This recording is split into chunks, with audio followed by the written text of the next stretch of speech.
In tonight's Ask Anthony, we live in Florida. Now, you might be a fan of Mickey Mouse, but I'm sure you don't want his cousins running around your house.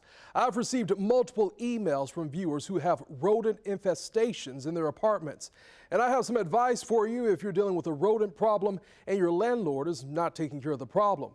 I do want to warn you tonight, I'm about to show you some video and pictures that may make you a little uncomfortable.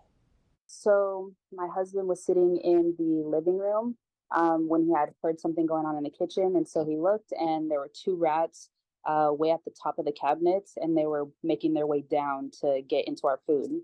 Cheyenne Payton sent me this video of mice in her kitchen. You see them here on top of the cabinets, and then one jumps into an oatmeal container.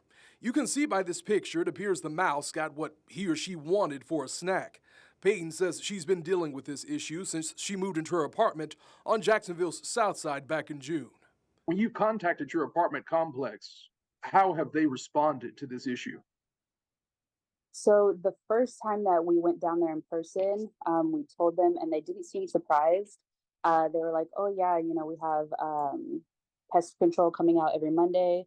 We'll go ahead and put your name on the list." And then they pulled out a list, and when I looked, we weren't the only ones on the list. Payton says someone with pest control came out to her apartment at least twice, but the problem hasn't been resolved. She says her son is scared to come out of his room. He'll put blankets or towels like at the base of our door, and he tells me that he's scared that the rats are going to get him. Payton isn't the only person dealing with these unwelcome guests. A viewer named John sent me this video of rats in his apartment kitchen. He lives in the San Jose neighborhood, and John says the problem was so bad, he broke his lease and moved out. According to Florida law, unless otherwise agreed in writing, the landlord of an apartment is responsible for rats, mice, cockroaches, ants, wood-destroying organisms, and bed bugs, unless you, the tenant, is the source of the infestation.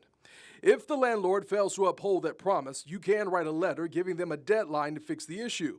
If the landlord doesn't respond to the deadline, ask in writing to break your lease or for a reduction in rent. Make sure you keep a copy of the letter and document when it was delivered. It's also important to mention if you decide to withhold rent, make sure you're current with your payments because the landlord can take action against you if you're behind on your rent. As for Payton, she just wants this rodent problem resolved as soon as possible. Honestly, I just want it taken care of. I just don't want there to be a rat issue anymore. We just expect them to do what they're supposed to and fix the problem.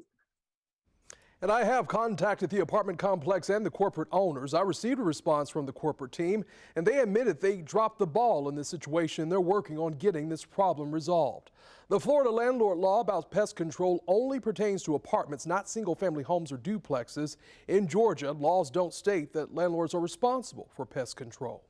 So if you have a problem you just can't solve, you can always email me at askanthony@firstcoastnews.com.